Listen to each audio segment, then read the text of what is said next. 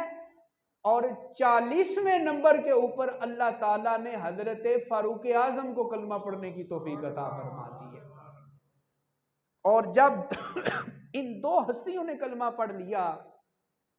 تو چونکہ ان دونوں کا بڑا رعب تھا، مکہ میں بڑی ہیبت تھی، ایک نام تھا، جرت میں، شجاعت میں، پہلوانی میں، خاندانی وجاہت تھی، کچھ شخصی وجاہت تھی، بڑا قد کاٹ، بڑا رعب، بڑی پہلوانی، جرت و شجاعت۔ جب حضرت امیر حمزہ نے کلمہ پڑھا، مکے والوں کو پتہ چلا تو وہ پریشان ہو کے بیٹھ گئے کہ اب ہمارا کیا بنے گا۔ اور جب حضرت امیر حمزہ نے کلمہ، ان کے بعد حضرت فاروق اعظم نے کلمہ پڑھا تو ان کی ساری امیدیں ختم ہو گئیں، اور جو سمجھدار لوگ تھے نا کافروں میں، وہ کہنے لگے کہ بس مکہ کے ان دو جوانوں نے کلمہ پڑھ لیا ہے، اب دین اسلام کو ترقی کرنے سے اور آگے بڑھنے سے کوئی قوت نہیں روک سکتی ہے۔ اس سے پتہ چلا کہ دین کے لیے جہاں اخلاق کی ضرورت ہے، جہاں پیار کی ضرورت ہے، جہاں محبت کی ضرورت ہے، وہاں رعب کی بھی ضرورت ہوتی ہے۔ کبھی دبدبا بھی مارنا پڑ جاتا ہے، اور کبھی رعب بھی دکھانا پڑتا ہے۔ اور پھر دیکھیں کہ اس کا اثر کتنا ہوا۔ جب 40 کا عدد پورا ہوا تو ابھی تک مسلمان اور صحابہ جب عبادت کرتے تھے تو بند کمرے میں، نماز تو فرض نہیں ہوئی تھی مگر نوافل وغیرہ ادا کیے جاتے تھے، تو بند کمرے میں عبادت ہوتی تھی۔ اب پوچھا حضرت امیر حمزہ نے بھی اور حضرت عمر فاروق نے بھی، اے اللہ کے نبی ہمیں بتائیں ہم بند کمرے میں کیوں عبادت کرتے ہیں؟ کیا ہمارا اللہ خدائے وحدہ لا شریک سچا نہیں ہے؟ حضور نے فرمایا ہمارا رب سچا ہے۔ حضور کیا آپ اللہ کے سچے نبی نہیں ہیں؟ فرمایا میں اللہ کا سچا نبی ہوں۔ حضور کیا یہ جو قرآن ہے یہ اللہ کی سچی کتاب نہیں ہے؟ فرمایا یہ سچی کتاب ہے۔ اب یہ دونوں کہنے لگے حضور جب ہمارا رب بھی سچا، ہمارا رسول بھی سچا، ہمارا قرآن بھی سچا،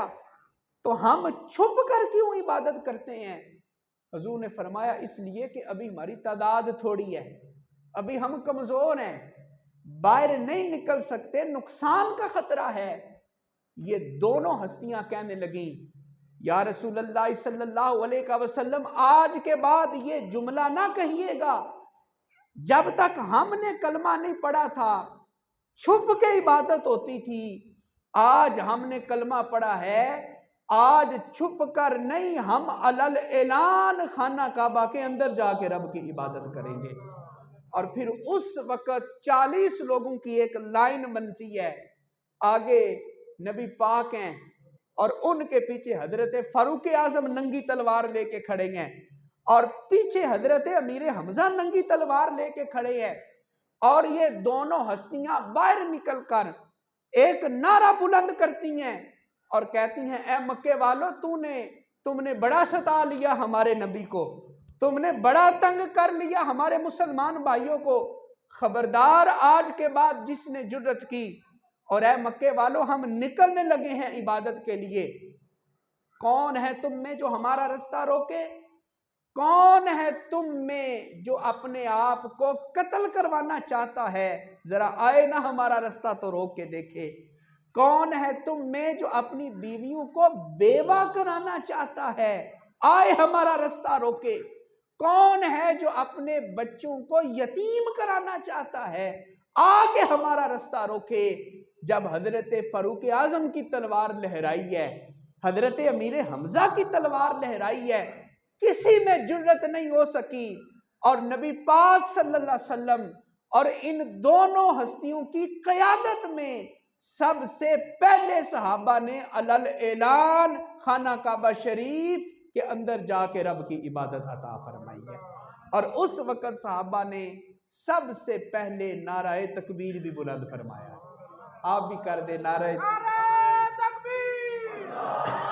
نعرہ رسالت، نعرہ حیدری، عظمت و شان مصطفیٰ۔ حضرت زندہ باد۔ حضرت سیدنا امیر حمزہ رضی اللہ تعالی عنہ کے قبول اسلام کے بعد دین اسلام کو بڑی تقویت ملی، بڑی ہمت ملی، بڑی سپورٹ ملی،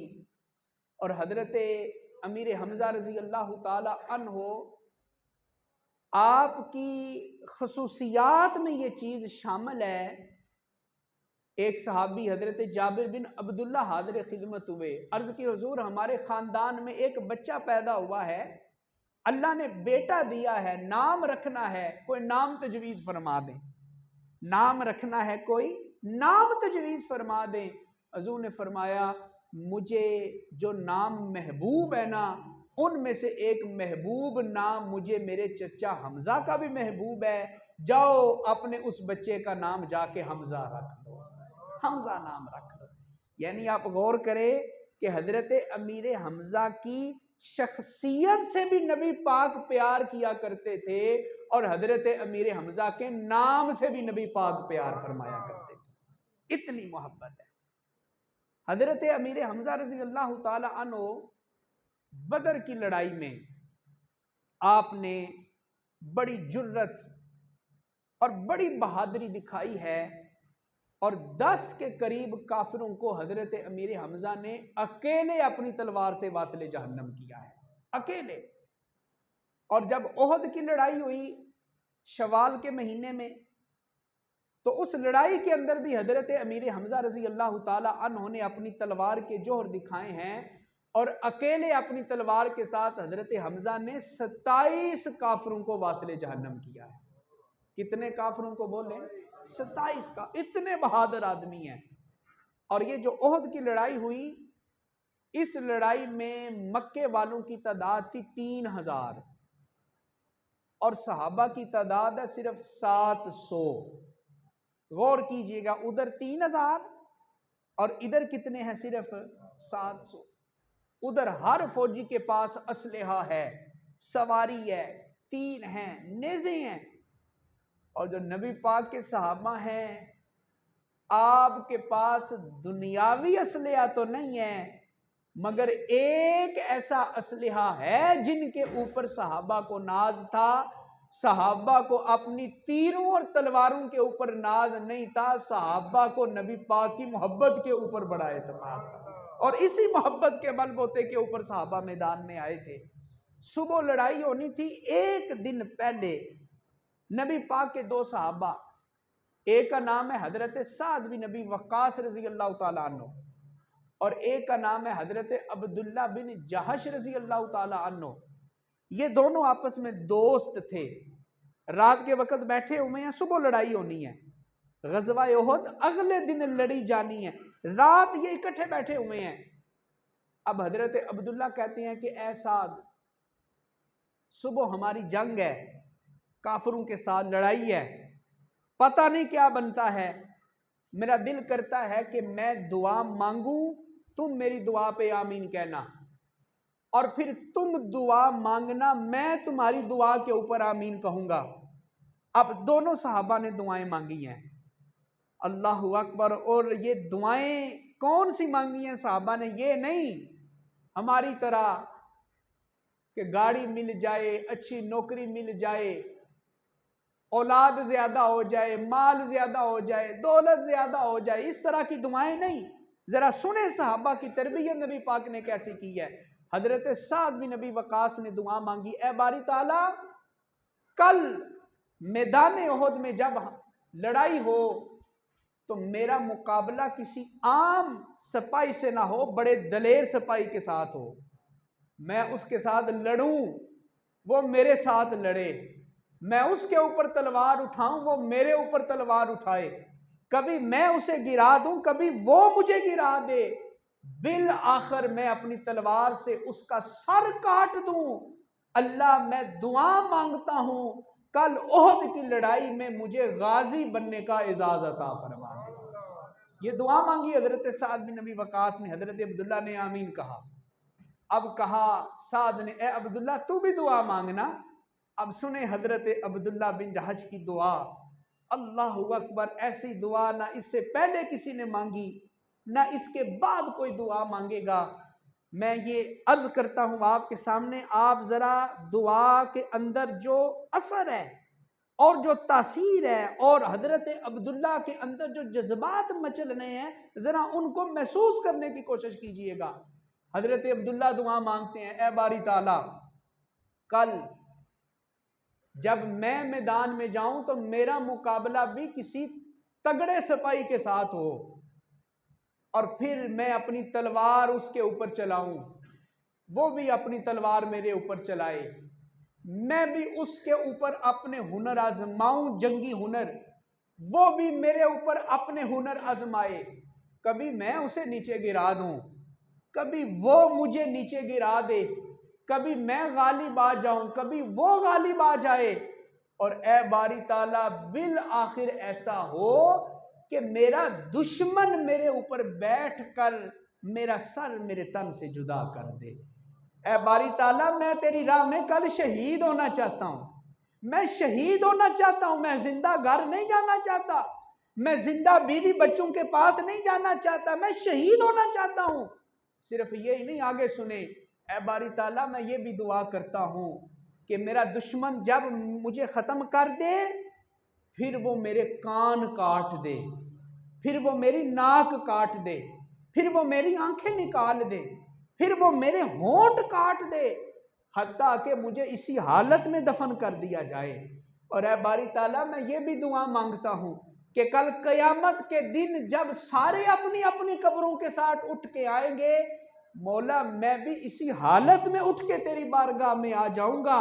اور باری تعالیٰ تو مجھ سے پوچھے گا، اے عبداللہ تیرے کان کدھر گئے، تیری ناک کدھر گئی، تیری آنکھیں کدھر گئیں، تیرے ہونٹ کدھر گئے؟ تو میں عرض کروں گا، اے باری تعالیٰ میری آنکھیں تھیں مگر میں نے دنیا میں تیرے رستے میں ان کو قربان کر دیا، میرے کان تھے میں نے قربان کر دیا، میرے ہونٹ تھے میں نے انہیں قربان کر دیا۔ حضرت عبداللہ نے یہ دعا مانگی، حضرت سعد نے آمین کہا۔ کل جب لڑائی شروع ہوئی، صحابہ کہتے ہیں جیسے جیسے دونوں نے دعا مانگی تھی، اللہ نے دونوں کے حق میں بالکل ویسے ہی دعا کو قبول فرما دیا۔ حضرت سعد کو اللہ نے غازی بنا دیا، حضرت عبداللہ کو شہادت کا رتبہ مل گیا، اور اسی طرح ان کے کان کاٹ دیے گئے، آنکھیں نکال دی گئیں، ان کی ناک کاٹ دی گئی۔ حضرات محترم، یہ ہے صحابہ کرام کی فضیلتیں، یہ ہے صحابہ کرام کا جذبہ، یہ ہے صحابہ کرام کے اندر شوق شہادت۔ اور اسی غزوے میں، اسی لڑائی میں حضرت سیدنا امیر حمزہ رضی اللہ تعالی عنہ کو بھی شہید کیا گیا۔ اور شہید کس نے کیا؟ وحشی نے۔ بعد میں انہوں نے بھی کلمہ پڑھ لیا، اس لیے ہم ان کا نام ادب سے لے رہے ہیں، کیونکہ بعد میں یہ بھی شرف صحابیت سے مشرف ہو گئے۔ اور پھر جب انہوں نے کلمہ پڑھ لیا نا، کلمہ پڑھ لیا، جب مکہ فتح ہوا، بلکہ پہلے شہادت کا واقعہ سن لیں پھر میں یہ بات کرتا ہوں۔ حضرت امیر حمزہ کو شہید کیسے کیا گیا؟ جبیر بن مطعم کے غلام تھے یہ وحشی، اور بدر کی لڑائی میں حضرت حمزہ نے جبیر کے بھائی کو واصل جہنم کیا تھا، اور جبیر کو غصہ تھا، اس نے اپنے اس غلام سے کہا کہ تیرا نشانہ بڑا ٹھیک ہے، تو بڑا اچھا نشانے باز ہے، نیزہ بڑا اچھا چلاتا ہے، اگر تو پیغمبر اسلام کے چچا کو شہید کر دینا تو میں اپنے بھائی کا انتقام لے لوں گا، بدلے میں تمہیں آزاد کر دوں گا، تیری غلامی ختم ہو جائے گی۔ اور دوسری طرف بدر کی لڑائی میں عتبہ نامی ایک شخص کو حضرت حمزہ نے قتل کیا تھا بدر کی لڑائی میں، اور عتبہ کی بیٹی ہے ہندہ۔ ہندہ نے بھی کہا، اے وحشی اگر تو امیر حمزہ کو شہید کر دے اور پھر تو مجھے ان کے جسم پر لے کر چلے اور پھر ان کا مصلح کرے تو بدلے میں تمہیں سونا دوں گی، چاندی دوں گی، بڑا انعام تمہیں دوں گی۔ اب حضرت امیر حمزہ مجاہدوں کی طرح، بہادروں کی طرح تلوار چلا رہے ہیں، جہاد کر رہے ہیں۔ اب یہ وحشی کہتا ہے کہ میں چھپ رہا تھا کہ کسی مناسب جگہ کے اوپر بیٹھ کے میں نشانہ لگاؤں،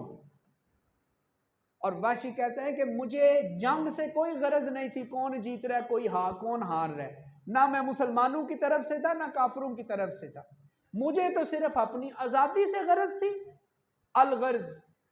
مجھے پتا بھی نہیں تھا حمزہ کون ہے، میں جانتا بھی نہیں تھا۔ پھر میں نے کسی سے پوچھا کہ حمزہ کون ہے،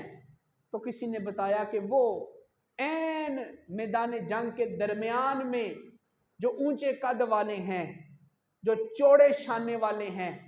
جنہوں نے زرہ پہنی ہوئی ہے اور سر کے اوپر شتر مرغ کا پر رکھا ہوا ہے، جو دیوانہ وار لڑائی کر رہے ہیں، وہی نبی پاک کے چچا ہیں، وہی حضرت امیر حمزہ ہے۔ اب یہ وحشی کہتے ہیں کہ میں موقع کی تلاش میں تھا، اور پھر مجھے موقع کیسے ملا کہ حضرت حمزہ نے ایک کافر کو قتل کیا، اور جنگی اصولوں کے مطابق جو جس کو مار دے اس کا اسلحہ جو ہے وہ اس مارنے والے کو ملتا ہے۔ جب اس کافر کو مارا تو حضرت حمزہ سواری سے نیچے اترنے لگے، اس کی زرہ اتارنے کے لیے نیچے اتر رہے تھے، ایک پتھر کے ساتھ آپ کا پاؤں ٹکرایا، بیلنس نہ رہا، توازن قائم نہ رہا، جو زرہ پہنی ہوئی تھی وہ تھوڑی آگے ہو گئی، ناف کے قریب تھوڑا پیٹ ننگا ہو گیا۔ بس یہی موقع تھا وحشی کے پاس، اس نے تاک کے نشانہ لگایا، اور وہ نشانہ اتنا تیز تھا کہ وہ حضرت امیر حمزہ کی ناف میں لگتا ہے اور پیچھے پشت کی طرف سے نکل جاتا ہے، آر پار ہو جاتا ہے نیزہ، اور چند ہی لمحوں کے اندر حضرت امیر حمزہ شہید ہو جاتے ہیں۔ اب وحشی کہتے ہیں کہ میں نے آزادی تو حاصل کر لی، میرے آقا نے کہا تھا حمزہ کو شہید کرو گے تو آزاد ہو، میں آزاد تو ہو گیا۔ اب مجھے ہندا کی بات بھی یاد آئی، اس نے کہا میں نے بھی باپ کا بدلہ لینا ہے، بدر میں حمزہ نے میرے باپ کو مارا تھا، میں نے باپ کا بدلہ لینا ہے،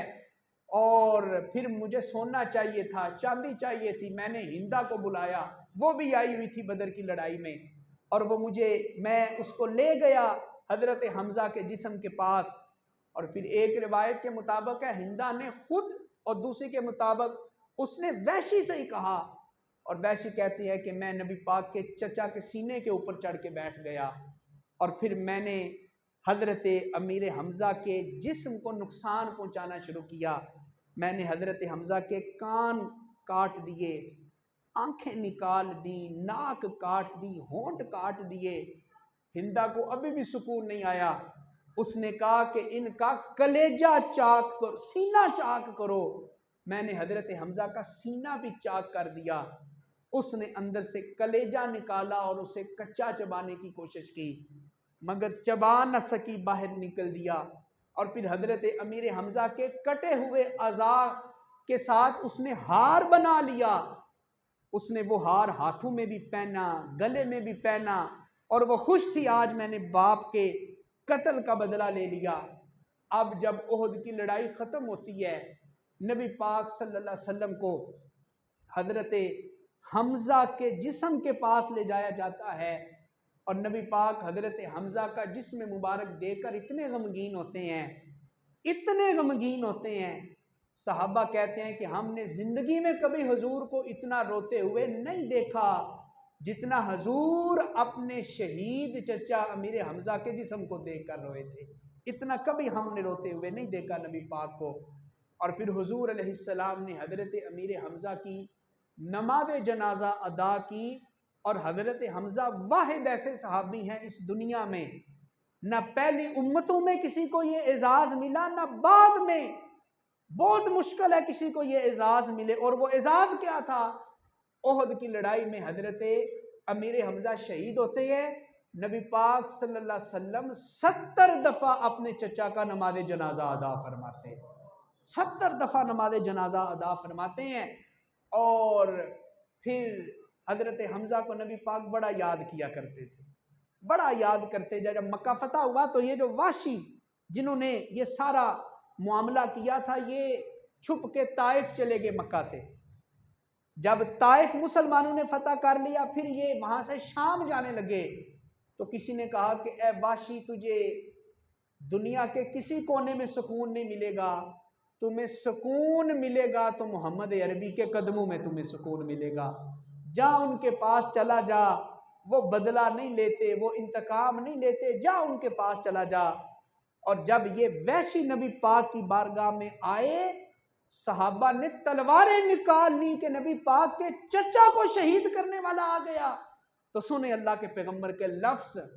اور پھر ذرا ہم اپنی لڑائیوں کو دیکھیں جو ہم بدلہ لینے کی اور انتقام لینے کے لیے ہم کئی سال تھانے کچہری میں ضائع کر دیتے ہیں۔ سنیں نبی پاک کا فرمان، صحابہ نے تلواریں نکال لی،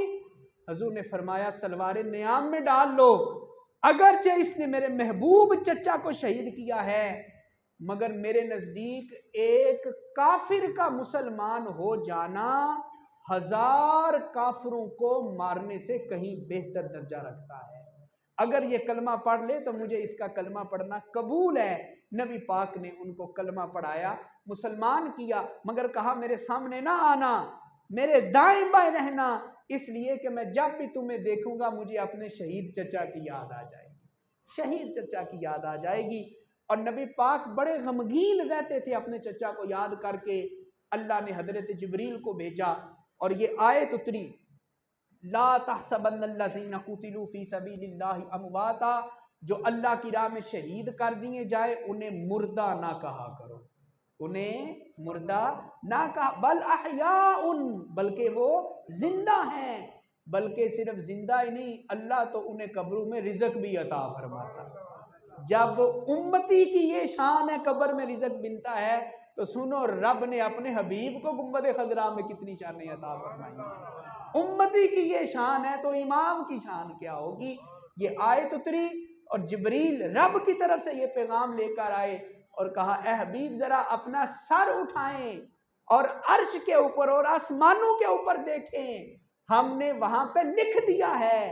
کہ حمزہ اللہ کا بھی شعر ہے اور اللہ کے رسول کا بھی شعر ہے۔ عرش کے اوپر لکھ دیا گیا، آسمانوں پہ لکھ دیا گیا۔ شوال کے مہینے میں حضرت امیر حمزہ کی شہادت ہوئی، اس لیے چند باتیں جو ہیں وہ میں نے آپ کی خدمت میں عرض کی۔ مجھے کسی اہل محبت نے کہا جب مکہ شریف جاؤ تو مکہ شریف کی میزبانی حضرت سیدہ خدیجہ الکبریٰ رضی اللہ تعالیٰ عنہ کے پاس ہے، جنت المعلا میں آپ کا مزار مبارک ہے، اور مدینہ شریف جاؤ تو مسجد نبوی میں حاضری دینے سے پہلے نبی پاک کے چچا حضرت امیر حمزہ کی بارگاہ میں حاضری دیا کرو۔ مدینہ شریف کی جو میزبانی ہے وہ حضرت حمزہ کے پاس ہے، اور حضرت حمزہ کی بارگاہ میں حاضر ہو کے کہو اے باری تعالیٰ میں تیرے نبی کے محبوب چچا کی بارگاہ میں پہلے آیا ہوں، ان کے وسیلے سے میں عرض کرتا ہوں، یہاں سے میں نے روضہ رسول پہ جانا ہے، نبی پاک کے چچا کے وسیلے سے دعا مانگتا ہوں، میری وہ حاضری بھی قبول فرما لینا۔ اللہ تعالیٰ یہ ساتھیں عطا فرمایا، آمین۔ وما علینا الا البلاغ۔